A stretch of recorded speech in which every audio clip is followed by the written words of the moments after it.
大家好，会非常感谢大家来参加我们今晚的这个听听的 meeting 啊，然后欢迎来到我们今晚的这个揭秘再质押，将你的 L1 接入 Suzaku 连接质押者与节点运营者，实现去中心化的这个技术 workshop。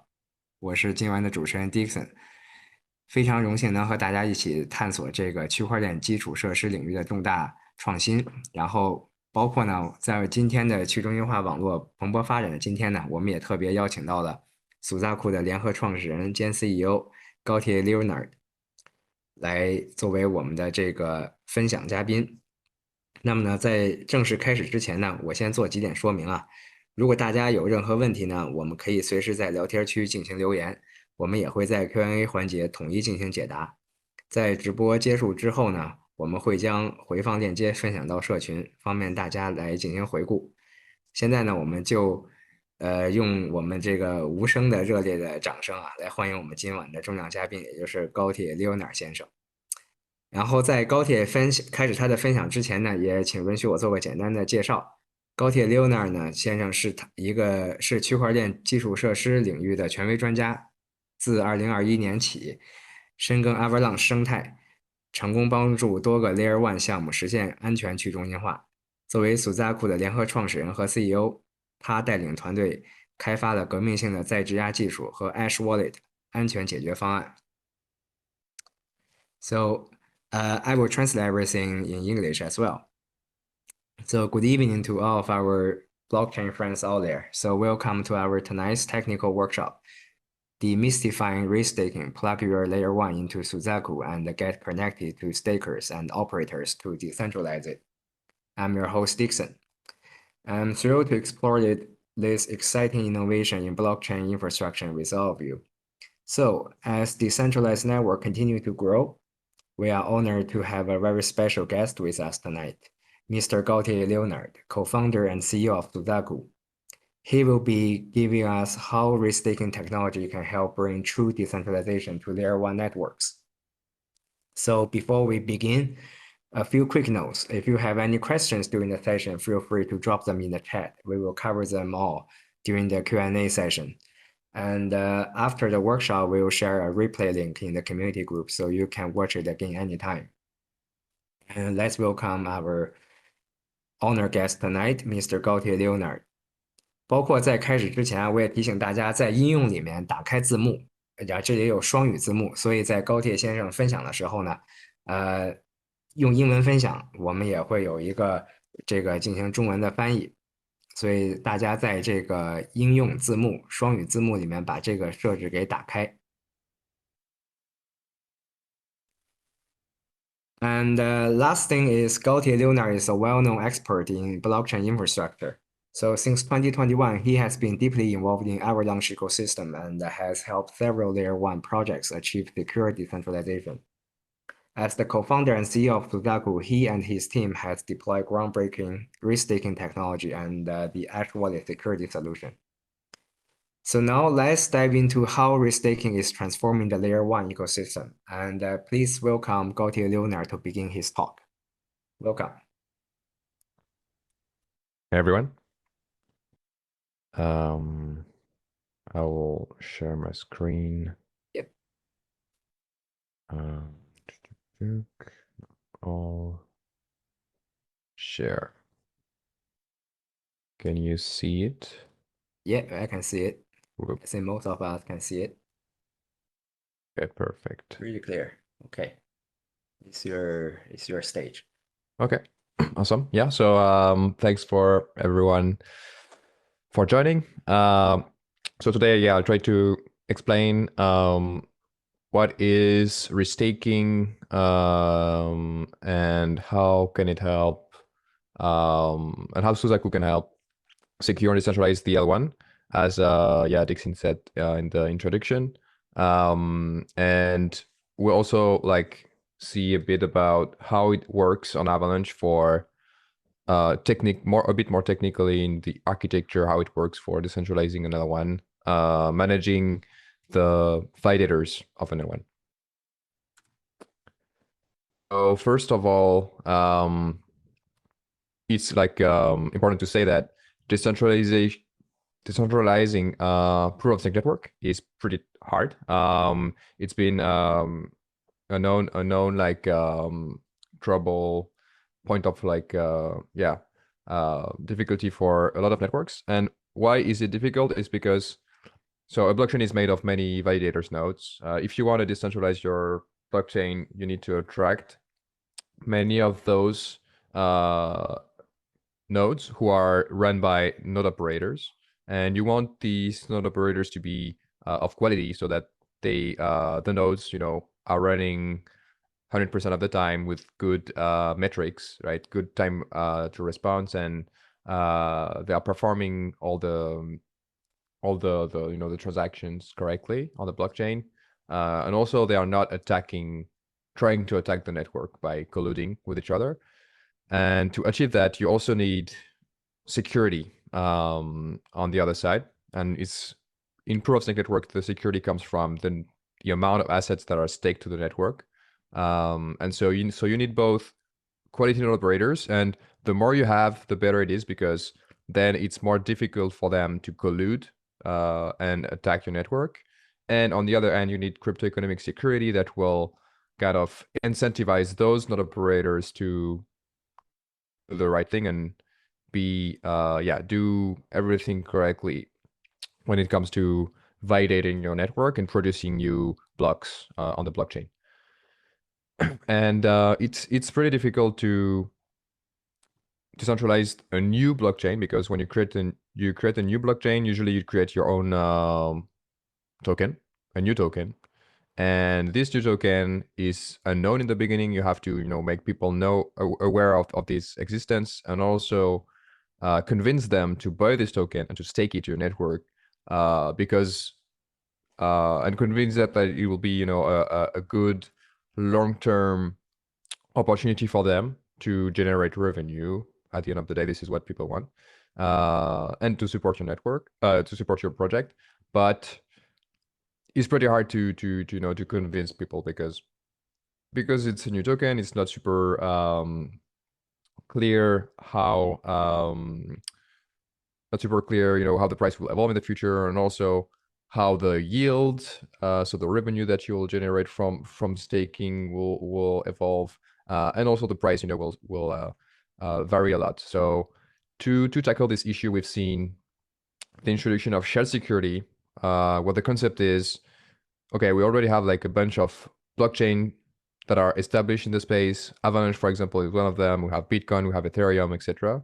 So why don't we reuse those tokens who are already here, already securing proof of stake networks, and secure other blockchain with it?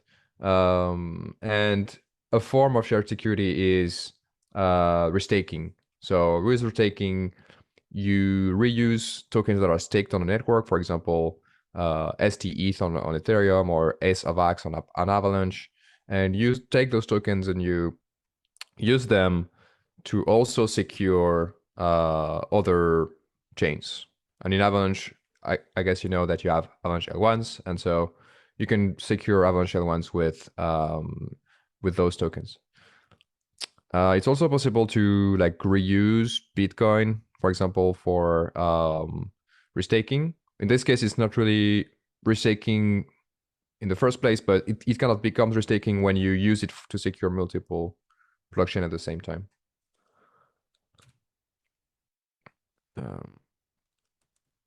And so what are you like trying to prevent? Basically, also when you start a network, basically you're trying to avoid an early death spiral to happen on your network, which is if your token, your native token, so the new token that you're launching with your blockchain, diminish, the price drops of this token, then because it's a proof of stake network, it will also reduce the overall security of your network, the crypto economic security of the network. And then it means that there is less security, and it means that some people who are using your blockchain may feel uncomfortable in doing so, and so they will basically leave your blockchain, which means that there'll be less users, there'll be less TVL, so total value locked on your blockchain, and so it will be less appealing for people, and eventually they will sell your token even more, and so the price will drop even more. And so this is something that can happen for new blockchains as people evaluate where they're going to put their money, and if they see that the blockchain is continuously dropping in the token is continuously dropping in price and people are leaving the chain, it's hard to escape this spiral. So this is kind of what we are trying to avoid, and how and where risk taking can help there, and we'll see just after that how it can help more in detail. But basically, it helps you stabilize the price even if your own token kind of drops in price. And one other thing is when you're looking at like proof of stake security, is what are you actually looking to secure on a blockchain? Because the good thing about a blockchain is that it's there are blocks who are ordered in the chain, and it's pretty hard. Like the more blocks there are, the more it's difficult to. The more blocks there are after a specific event that happens or a transaction that happened in the past, the more blocks there are that have been included in the blockchain, the harder it is to modify this transaction that happened. But even if someone could modify this transaction, basically the only thing that they could do would be to remove it from the history of the chain. And so for example, if I take a swap, so if I swap 1 ETH against 2000 USDC, for example, on the blockchain, basically either I have 1 ETH before the transaction, or either I have 2000 USDC after the transaction. So if the transaction is removed from the history of the chain, I still have either 1 ETH or either 2000 USD. So basically, I don't lose a lot of money. Like if someone will attack the chain and like remove this transaction. But so if it's a transaction that only modifies the state on the blockchain itself, then it's not really, it's not the biggest risk. But the biggest risk happens when you're interacting with other chains, right? Or other external systems like centralized exchanges. Because if instead of swapping, for example, I send 1 ETH to an exchange, to Binance, for example, then I send 1 ETH to Binance. Binance, I sell the ETH on Binance and I receive money on my bank account. If someone attacks the chain and remove the transaction from the chain, then I didn't send 1 ETH to Binance, and then Binance, credited me $2,000 on my bank account, and they cannot take it back. So this is where the cryptoeconomic security is very important. And it's basically the same can happen if you bridge TVL in and out of the blockchain from another chain, which is if there is some reorganization of the transactions. Yeah, some bridge could have happened, but they remove it from the history, and then it can be a very big problem from the chain itself, and also for all the chains that are, or all the systems that are connected to this chain. So basically what we're trying to secure in the end of the day is bridge TVL. So how much money came into this blockchain in the first place? This is kind of what we're looking to secure in terms of like actual value, right? Total value that we want to secure. So this is the first thing that we're trying to secure. And of course, like the second thing is liveness, which is allowing people to just use the chain, right? So if my blockchain stops functioning, user cannot do what they want. They cannot withdraw the money, or they cannot sell or perform any operation. So it's also an important thing, but it's a bit less important than securing the bridge TVL. And now getting a bit more into like the specifics of Avalanche, because the way of how it works. you have interchain messaging, which is a protocol that allows to send messages and tokens between different chains on Avalanche. And basically, this protocol asks for more than 66.7% of the network, of the blockchain, agreeing to bridging a token, for example. And so if an attacker gets access to more than 66.7% of the network, then they can do whatever they want with the bridge TVL, which is pretty risky. And so it's better, if you want to really secure the Avalanche L1, it's better for it to be decentralized so that there is not a single entity that controls above 66.7% of the network. Because if this entity is hacked, for example, so people get into the servers and they can get access to the keys of the validator nodes, then they can steal everything that has been bridged to this blockchain. And so this is why you want to decentralize your network to at least a certain degree, so that at least, more than 33.3% are operated by other people than your entity. And of course, like the more you decentralize, the better. But this is kind of like the minimum from which you can say that this blockchain is actually a bit more secure than others. Yeah, so we want to secure those blockchains. We've seen that it's pretty hard to achieve. And Suzaku, at Suzaku, what we're trying to do is we're trying to help those blockchain decentralize, and we connect them with two actors that they're gonna need. The first ones are the operators, who are the ones that run the infrastructure. So they are running the servers and upgrading them when needed, etc. And their goal is to have the maximum performance for these servers. And then we have the stakers, who have some tokens, and we'll stake them. We'll delegate them to those operators through staking, and they're helping basically secure the whole thing. And the other ones will reward both of these actors for their work. The first ones for running the infrastructure, the second ones for securing the infrastructure. And so basically, this marketplace, this decentralization hub, kind of puts economic incentives for operators to be performant, because if they're not performant, then the stakers will not generate a lot of revenue. And so if they don't generate a lot of revenue, they will just find other operators to work with and stake their tokens to.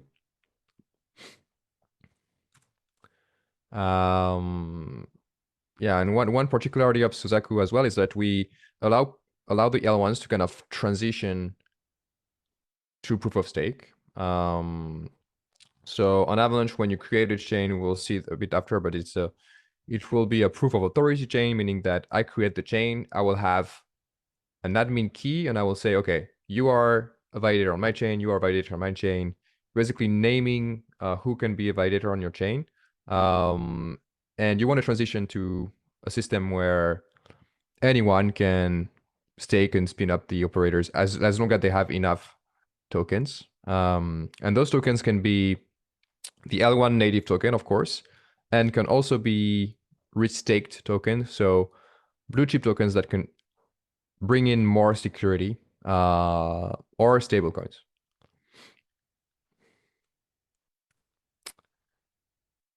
By the way, I don't know if it's better if people have questions. Should we do this in the end?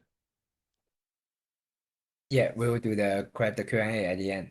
Okay. Yeah. Perfect. So now maybe we can look a bit more about how restaking helps achieve more security, and in this case more stable security. So on the left here you have, well, here the scenario is there is a market drop down, so there is a market pullback, and all the tokens on the market are going down, right? But of course, if you have like a new token, it will drop significantly more than, let's say, Bitcoin. So for example, Bitcoin drops by 5%, which is already pretty big. But if you have a new token that was just launched a few months ago, maybe it will drop 25%. So on the left here, if you have a blockchain that is secured by $10 million in stake tokens, the price dropped by 25%. It will mean that the security has been lowered from 10 million to 7.5 million overall. And this is pretty bad, right? So you lose like the entirety of the loss of the market from token drop. On the side, if you use like a combination of your L1 token and a restaked blue chip token, for example, Bitcoin, for let's say 60% of the security comes from Bitcoin and 40% comes from your L1 token, then in this scenario, you will end up losing 13% of the security because, you know, yeah, the Bitcoin dropped by 5%, so you end up losing like a bit of this, but it's basically way more stable in terms of like overall security that you have on the network. So this is one advantage of using restaking to complete the staking of your L1 token. And then there is also the fact that paying for restaking, paying for restake tokens is actually way cheaper than paying for your own token for staking, because, so as we said in the beginning, when you launch your own blockchain, you launch your own token, you will need to convince people to stake this token, and it's a pretty big risk for them. So you will have to attract them with some good yield, for example, 20% APY. So if you do that, if you want to pay for 20 million in staked token for security, in 1 year, you'll have to emit $2 million equivalent of token on the market, which means $2 million that can potentially be sold and, like, you know, make the price of your token drop on the market. On the other side, if you use the same distribution as before, so like 40% for the L1 token and 60% for the restake token, then your 1 year security budget will come down significantly from 2 million to 0.9 million approximately, which is like more than a bit like maybe 60% reduction, 55% reduction, which is pretty good, because then you kind of reduce significantly the amount of tokens that are emitted for the same amount of security in the end. And this is possible because, for example, if I'm a Bitcoin holder and you propose me 1.5%, you offer me 1.5% of yield per year, I might be, you know, just happy to just stake my tokens with you, because 1.5% of Bitcoin is already something interesting to me. I will keep my Bitcoin anyway, so I can stake them and get this yield.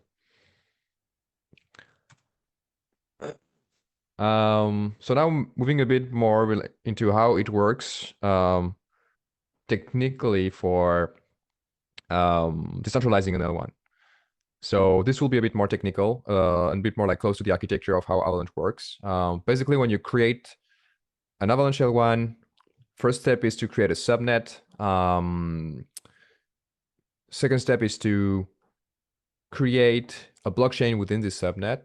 So this is, yeah, well, we'll not go into details, but basically those are two different steps. And then potentially you can already like add validators to this subnet on the P chain. So there are a bunch of blockchains right now on Avalanche who are still subnets and not L1s.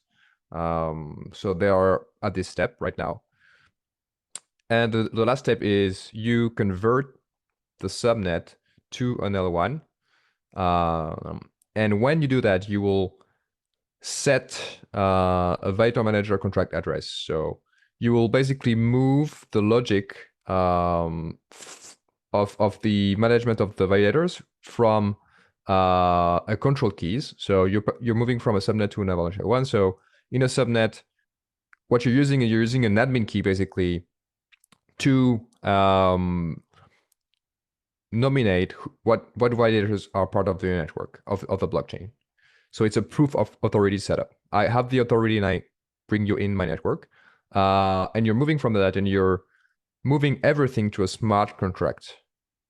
And with a smart contract, written in Solidity, you have like an unlimited possibilities when it comes to defining the security model. It can also be proof of authority. It can be proof of stake. It can be also even more complex, like what we're doing at Suzaku, because Suzaku is proof of stake, but of multiple tokens at the same time. So you can do staking, restaking, and dual staking. And this is made possible because with ACP 77, the last upgrade of Avalanche, latest upgrade, you're able to use a smart contract for managing the validator set. Then you can ask yourself, where should I deploy this validator manager contract? So you can either deploy it on the L1 itself, so on the Avalanche blockchain itself. So this is okay for proof of authority network, but it's a bit dangerous for permissionless L1s, because as soon as you have like more than 20% of the validation power that is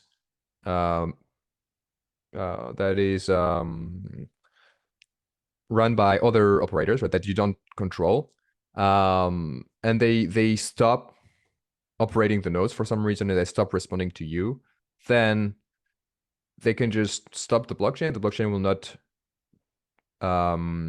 not produce blocks anymore, and this means that your validator manager contract will be still, and you cannot change the validator set.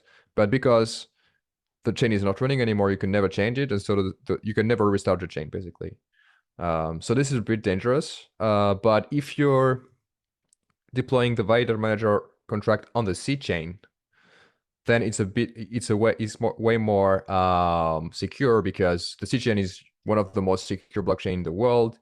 It's like the 10th biggest blockchain right now. So very little chances that this blockchain will go down. So you can always change the validator set if you see, that there is something wrong happening on your chain. So it's way better for proof of stake permissionless blockchains to use contracts to deploy the contract on the C chain. It's actually what also Avalabs advises for this type of chains. And then basically this is where you can choose what kind of validator manager contract I'll use for my blockchain. Will it be a proof of authority chain? I will use the proof of authority POA validator manager. Will it be a proof of stake chain? I will use the POS validator manager. And then I can use either a native token or an ERC token for staking. This is just a technical detail. Or either I can use Suzaku. And so if I use Suzaku, I'll use what we have developed, which is the balancer validator manager. And so this contract we'll just explain a bit later, or just now actually, how it works. But basically, this is how we can transition smoothly between the two models. So from proof of authority in the very beginning of my chain to proof of stake when I'm ready to decentralize. Because at Suzaku, we believe that it's the journey to transition from proof of authority to proof of stake will be very different for different teams. Some team will do that in maybe 3 months. Some team will do that in maybe 3 years. And so you have a lot of different variables to take into account there. You have to make sure that your product is mature enough so that you have enough traction to attract stakers, operators, and maintain this in the long term. And so this is like a progressive thing. And so just I will finish on this, but a few architectural schemas of how it works. I will skip this part. So this part is like the technical specification of ACP 99, which is just a standardization of the validator manager contract. I think it's a bit too much for this workshop. But what I will show you is how can I transition from proof of authority to proof of stake with Suzaku, basically. So at the very beginning, what you will have is you will have the L1 team that manages the validations of the L1 in a proof of authority fashion. So I have an admin account. So and for this admin, for this wallet that is able to change the validator set, we can use a multi-signature safe contract. I'll show you after how it is possible also with one of our tool. But basically the L1 team can manage the validator set through a validator manager contract, which is proof of authority. And this means I will just designate, for example, 5 validators and give them each of them a weight of 200, meaning 20% of the validation power of the L1, for a total weight of 1000. This is kind of the initial state of my L1. And then, as you know, my product, so on this chain, what I will do is I'll deploy my product and start gaining traction, having users, etc., generating revenue. And when I'm ready, I will start moving to the next step, which is start including external node operators and stakers to my network to decentralize. And so we'll do that in a progressive fashion, meaning that I will move basically the logic to what we have developed at Suzaku, which is the balancer validator manager in the middle here. And this balancer validator manager will basically split my network in two parts. The first part will be a proof of authority validator subset, which is the same as before, right? So we have the 5 validators, we keep them, and they are still managed by a proof of authority validator manager, which is this time is like what we call a security module. But basically, the L1 team can manage those validators the same way as they were doing before, right? So if they want to add a validator, just say, okay, we're adding this validator with weight 200, so I'll have a 6th validator here. But what we're also adding is a middleware, what we call, an Avalanche L1 middleware that will basically translate what happens on Suzaku. So Suzaku was this marketplace, right, between operators, takers, and L1. So on Suzaku, people can delegate to operators, and operators can opt in and validate networks. So everything, what happens on Suzaku will be translated through this middleware to actually elect, let's say, some validators to the L1. And so we have now a proof of stake validator subset with, for example, starting at a total weight of 200. So in this case, in the beginning, I will have a bit less than 20% of my network that will be open up to proof of stake. And the L1 team also manages basically what is the weight balance. So how much weight goes into the proof of authority part and how much weight goes into like the proof of stake part. And on the Suzaku side, we have operators that will manage their own validators, right? So maybe those 2 validators are managed by one team and those 2 are managed by another team of operators. And from there, basically, I can move, when I'm ready, I start basically removing the validators from the proof of authority part, and I increase the weight that goes into the proof of stake part. Using the same thing, so I change the balance in weight between the 2. And here, for example, the proof of authority is only 40% now of the network, and 60% is in the proof of stake. And at the end, I end up with fully relying on proof of stake for the security of my network, and basically operators managing each of them managing their validators through the L1 middleware. Well, through the Suzaku protocol, basically.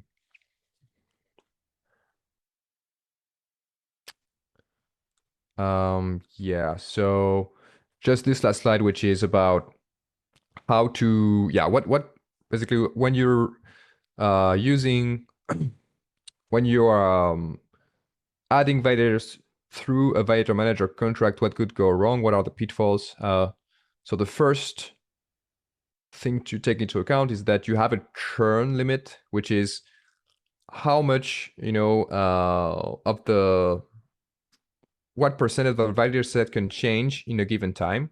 And you have like two variables, what's the maximum churn percentage? So, and the max is 20%. So you cannot change more than 20% of the validator set during a churn period, which I think we use as on our side 1 hour. So in 1 hour, I cannot change more than 20% of the network.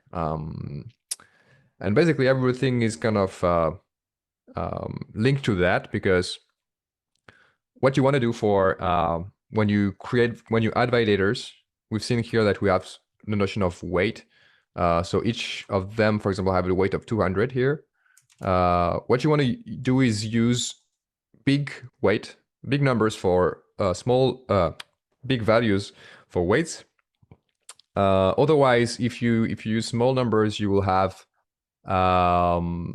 basically a loss of precision. When people stake, they might, for example, if I stake 100 tokens, I might not end up with a weight if my weight is too low in general, with any weight. And the other thing is you don't have to use too big numbers, because you could like exceed the churn of the network. So the churn of 20%, you don't want to exceed that in one validator addition.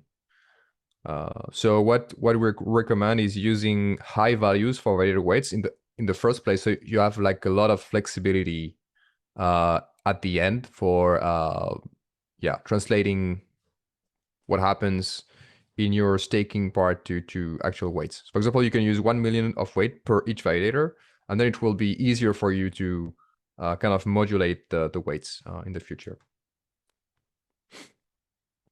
So yeah, this was about Suzaku. I will keep some time to talk about the Ash wallet, but maybe what we can do is like take questions from this part, if it works. Yeah, we can let people asking question about Suzaku, and then we can dive into the Ash wallet as well. Yeah, right. Okay. Yep. I don't know if in the chat there is, Yeah, let me see. 所以有没有人有什么问题吗？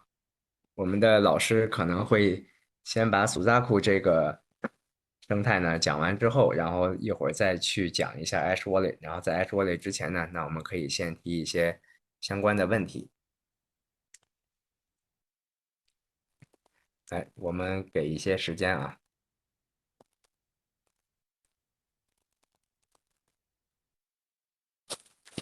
Okay, let's give some time. Sorry?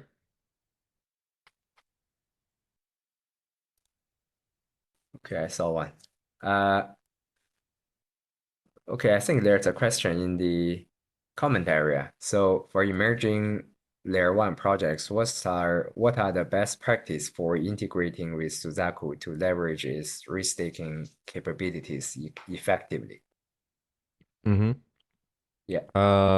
Okay, yeah. So pretty broad question.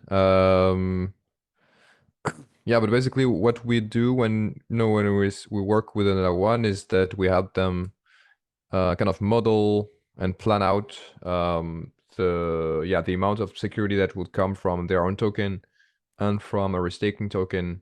First of all, like we kind of evaluate the overall like security that they need, because some protocols, as we said, we kind of what we're securing is actually the bridge TVL.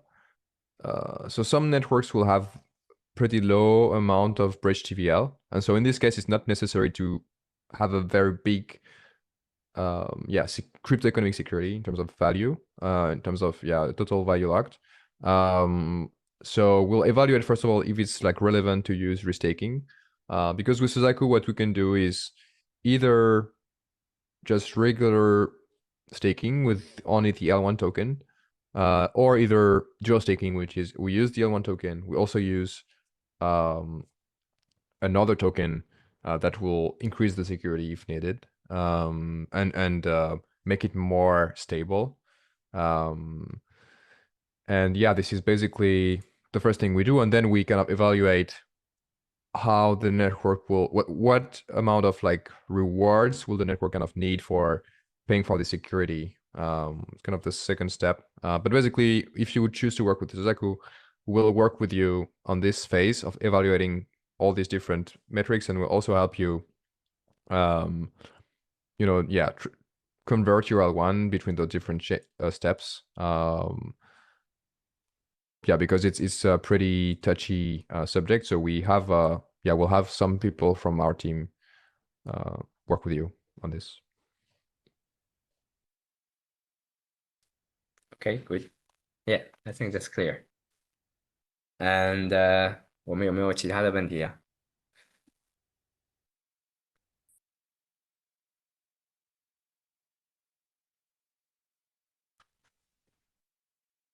？Any other questions?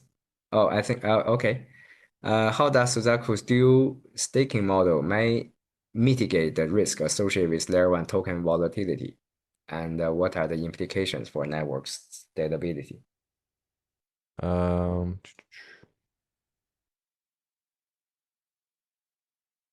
Yeah. Yeah, this is, yeah, so this is what I was kind of explaining here, which is here what we see here, risk taking is actually dual staking, right, on the right side. And so how it mitigates the risk is by making the amount of crypto economic security more stable. If you use a blue chip token that is more stable than your own token, then it will make the crypto economic security level of your one more stable in the long term. For example, here, yeah, if the price drops 25%, instead of losing 25% of your security, you lose 13% of the security, which is how dual staking is interesting for yeah, having a more stable amount of security.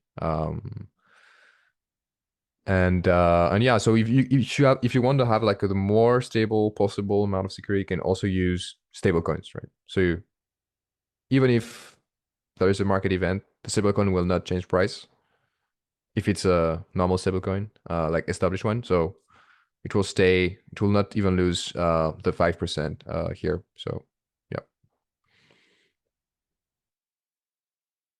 I don't know if it answers the question. Okay, yeah. 所以主持人应该是很好的回答你的问题。然后我们看看还没有其他的啊，如果没有的话，我们可以就继续到 Ash Wallet 的环节。Okay. Okay, I think that's clear. And yeah, let's move into the Ash Wallet as you want to talk about. Yeah. Yeah, and so yeah, so on Suzaku. So before building Suzaku, our team also built Ash, which is a set of tools to help people manage and operate their L1. So create them, first of all, like to test in testing, then crediting to mainnet and maintain the L1. So upgrade the software, and yeah, manage the data set, etc.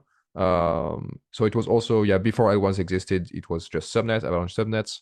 And part of this tooling is the Ash wallet, which is basically, the Ash wallet is a way to secure critical operations on your L1 by bringing safe wallet capabilities. So safe wallet is, or more specifically, safe smart accounts are smart contract based accounts. So you will have a smart contract that manage the tokens and enable multi-signature schemes for these smart accounts, meaning that you can have, for example, if you're like 5 in a team, you can say, okay, I need 3 the signatures of 3 team members every time I want to do an operation, instead of only having one people signing for the transaction, so that you can ensure that every operation that you do is checked by multiple people, and you don't lose money by one people getting hacked, or for example, or going rogue. So being malicious in the first place. And so you have also like other features in Safe Smart account. So you can batch transactions. You can add some features for account recovery, meaning, if you lose the key, you can use like some third-party authentication mechanism.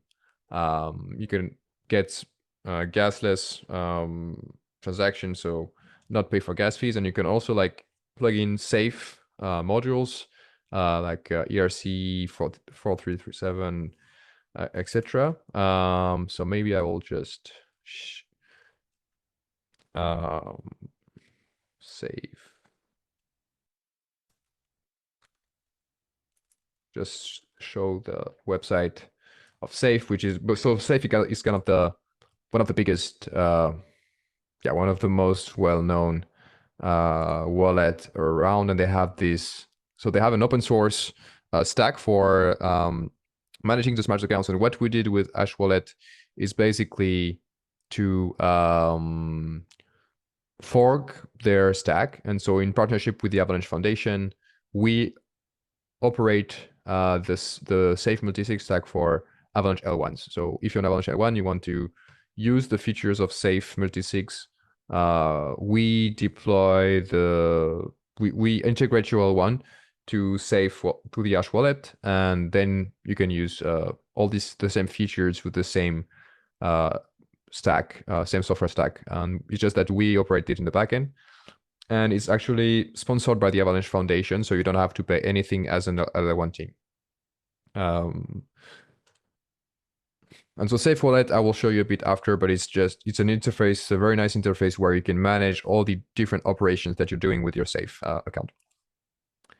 So this is the Safe architecture that infrastructure, so that we are managing in the backend for you when you integrate your Avalanche L1 to Ash Wallet, so that you don't have to manage all this complicated stuff. So yeah, this is what I was saying. So Safe infrastructure for Avalanche L1s. Is basically a fork of the Safe. And now we have 4 chains that are live on mainnet. The C chain, of course, we have Beam as well, Lamina 1 and Gunzilla, which we integrated pretty recently. And I will just maybe show you what it looks like when you want to create a Safe from the UI. So when you arrive on Ash Wallet, you'll have to connect your Web3 browser. So in my case, it's MetaMask. So I connected my MetaMask. Then I can create an account, which means that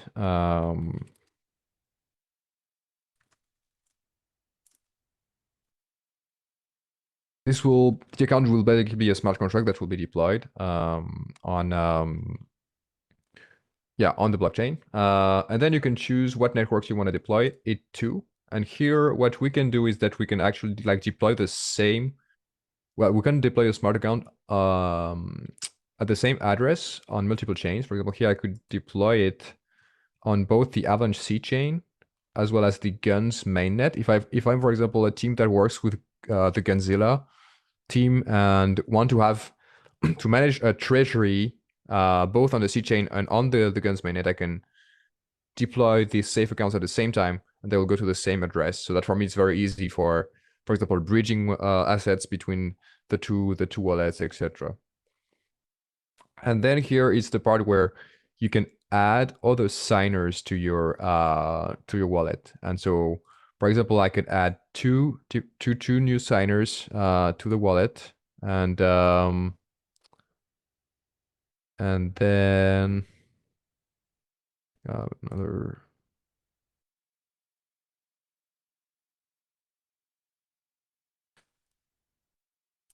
I can add, yeah, 2 new signers, or 1, and I can choose, for example, that 2 out of 2 of the signers will have to sign this transaction for it in order to be, validated and executed on the blockchain.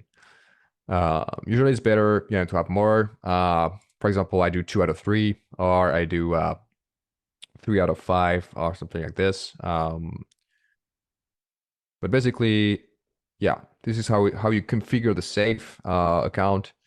And then when everything is here, you will create the safe account. And I'll not do it here because I don't have any FX on my account, but you'll have to pay for just transaction fees for the account. It will deploy the account, and then you'll be able to receive tokens, like send tokens to this account. And once the tokens are into this account, the only way for you to spend them somewhere is to work with the signers. So the other people from your team, for example, to perform any operation. So it secures the funds effectively way more than if it was on a single wallet. So if you have like big treasuries for big protocols, it's way better to use safe accounts than other types of accounts in MetaMask, for example, or even Ledger. So what we do is use actually Ledger devices for each of the signers, so that each of the private key of the signers are secure. First of all, in a hardware wallet, and then we set up a multisig between those different signers that are secured by hardware wallets. I think that's it. So if you want to find more documentation about safe, like their documentation is pretty well done. So you can find a lot of things here. One thing that we do not have yet on the Ash wallet is the capacity of adding applications to it, because Safe wallet has this kind of application feature. We might integrate this in the future. But basically, if you want to add the Ash wallet to your L1, you can just get in touch with us and we'll integrate your L1. We can also do that for testnets, because Ash test. Let's center. Well, it doesn't work anymore. I think it's maybe it's not the right website. But yeah, basically we can also do it on testnet for you to test things out. I think that's about it, just for an overview of what we can do, how we can secure critical operations via Ash wallet. Mm-hmm. Yeah, I actually use multi-sig quite a lot previously. Yeah, for Nice. signature gathering and also for some governance stuff. And if you have a treasury, like if you have a big amount of money or a big amount of crypto in your account, you probably want to set up a multi-sig, just like another. Yeah. True that you could. Yeah, you can also do that. Yeah, for example, you can. So one signer can be your computer account. One signer can be your mobile account, and then you have kind of a 2FA for transactions. Yeah. Like a 2 of 3 or 3 of 5. Yeah, something like that. Yeah. Okay, I think that's quite clear for your demonstration. And okay, let's see. I think we have a question here. S Wallet 提供了哪些工具来简化 Avalanche 网络的开发和操作？Okay, let me translate for you. So, what tools does Ash Wallet provide to simplify the development and operation of Avalanche networks? Yeah, so as I said, it's basically, well, it doesn't really simplify things, but it secures. It's actually more complex, right? It makes operations kind of more cumbersome because you have to synchronize with all the different signers of the transactions, but it definitely adds more security. So it eliminates the single point of failure that you would have if you were using a single wallet for managing your treasury, for example, or even like, so either managing treasury, so managing a big amount of money, but also something that is pretty critical that we talked about before is actually managing the validator of your L1, right? So here, in this setup, in the proof of authority setup, the L1 team manages validators by just interacting with the proof authority manager, validator manager contract. And so actually what you want to do is that this L1 team is actually operating through a multi-sig account so that all the different operations that will occur there will be secure, right? And not like no one can get hacked and then remove some validators and add others that they own to take control of the L1 and bridge out assets that they don't own, for example. So yeah, I wouldn't say it simplifies things, but it definitely makes them more secure. Great. OK，所以刚才也说了，它并没有说是很好的去简化，但是肯定是把整个的系统变得更加安全了。OK，let's see if we have any other questions。所以我们看看还有没有学员的提问，包括后台的提问都可以发上来。I think we have one that's saying, do you have to pay for multi-signature steps? Do you have to pay for every signature you gathered from one of our students? No, so actually it's pretty well done. So what you do is you pay only at the execution of the transaction. So yeah, for example, here if you're like 2 out of 2, so the first wallet will just sign a message with the wallet, then the message signature will be stored in the backend. So for example, by Ash Wallet. So in the backend of the Ash Wallet, we'll store the signature, and the second signer will also sign and execute the transaction using the signature that was fetched from the first signer. So actually, you pay only when you want to execute the transaction in the very end. OK， Yeah. Yeah，所以刚刚也很好的回答了，有一位学员的问题，就是我们在做这个多签过程中，其实你并不用每一步的签字都要付 gas fee，而在最后我们在这个 execution，也就是在这个落实或者执行的时候，你才付这个 gas fee，所以它并没有带来更多的这个 gas fee 上的负担，而是让你的钱包更加安全。Okay, I think we have one more questions. Ash Wallet 如何与硬件钱包集成来增强用户的安全性？Let me translate for you. So this question is, how does Ash Wallet integrate with hardware wallet to enhance user security? Yeah, so it just, as I was saying, so here I'm using MetaMask, and in MetaMask, actually, what I can actually plug in a Ledger wallet or a Trezor wallet in MetaMask.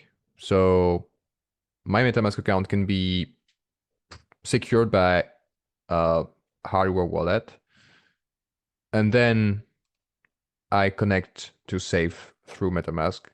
So I'm effectively using hardware wallets for signing transactions. So it's, yeah, either you do that, or I think even they might even have direct integration with Ledger here. For if you have a Ledger plugged in, it might even be showed here. But anyway, like a lot of different wallets support the hardware wallet connection. So this is how you combine the two.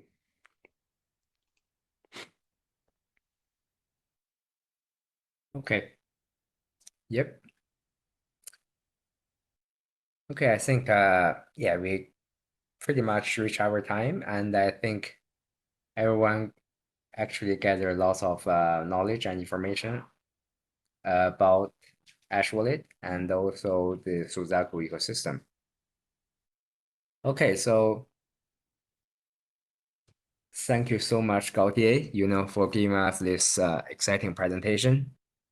And we definitely gain a fresh perspective on what true decentralization for layer one really means. And yeah, so Yeah, awesome. I think thank you so much. And thank you everyone for joining us today.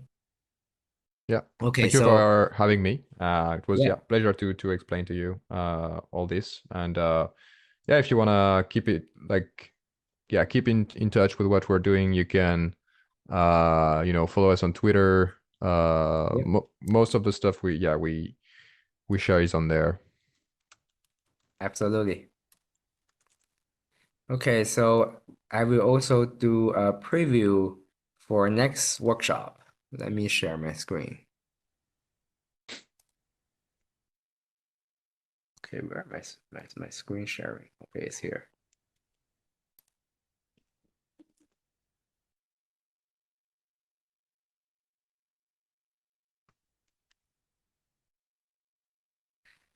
所以我们在下一次还会有一个，也就是本周六晚上9点，还有下一场 workshop 将继续进行，然后欢迎大家继续关注，并且参与我们的直播活动。那么也是再次感谢大家啊，然后我们可以下次见。Okay, so yeah. So do not forget this Saturday at 9 p.m. we are back with another workshop, and it's gonna be another good one. So mark your calendars, and thank you everyone for joining us today. And thank you, Gautier, for this exciting presentation, and see you for the next workshop. Yeah, thank you for having me. Have a good one. Have a good one.